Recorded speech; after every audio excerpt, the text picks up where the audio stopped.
Bonjour au forum, je vais vous présenter la bombe d'airsoft que j'ai fabriquée.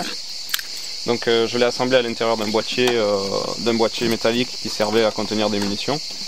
Voilà, tout simplement que j'ai un petit peu peint avec des petites inscriptions.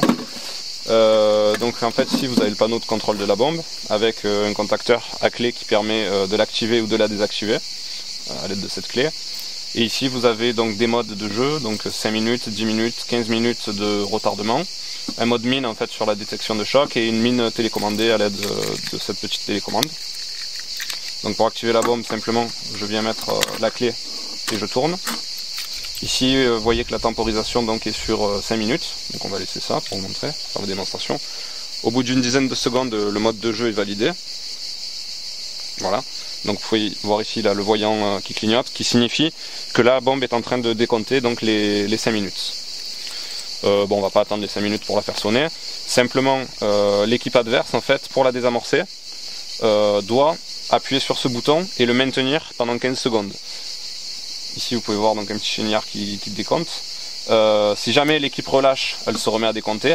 Et les 15 secondes, il faut le reprendre du début. Donc il faut vraiment maintenir 15 secondes non-stop. Ce qui fait que si on est à découvert et qu'on se fait canarder, c'est quand même assez compliqué, parce que c'est long. Mais bon, c'est pour simuler un désamorçage. Voilà. Là, la bombe est désamorcée. Je vais vous présenter un autre mode de jeu, qui est par exemple le mode mine. Donc je viens réactiver, je sélectionne mine. Donc ici, là, ça va être une détection de mouvement, enfin de choc. Donc on va la laisser s'activer.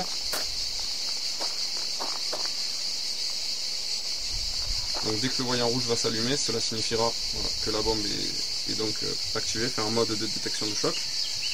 Donc ce qui est pas mal de faire, c'est d'utiliser sur le côté de la boîte, vous avez un petit anneau là.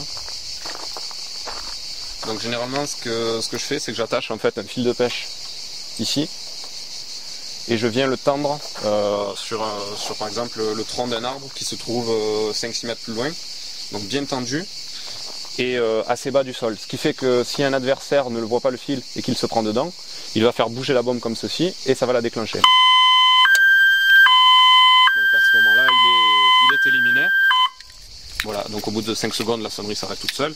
Mais là, la bombe a sauté, quoi. Et ensuite, les derniers modes de jeu, c'est le mode mine télécommandée. Vous pouvez voir ici donc, sur la petite étiquette. Mine télec. En fait, c'est simplement que la détonation se fait à distance grâce à cette télécommande. Donc il suffit d'ouvrir la petite télécommande et d'appuyer sur un des deux boutons, ça n'a pas d'importance. Et dès que j'appuie, je déclenche la bombe.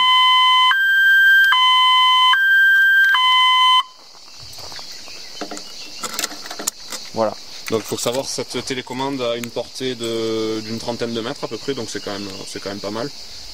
On peut la déclencher dès que des adversaires passent à proximité de la bombe sur un chemin où le passage est plus ou moins obligé, quoi. Donc il suffit de se cacher, d'activer la mine et de la télécommander à distance. Voilà, vivement qu'on essaye ça tous ensemble.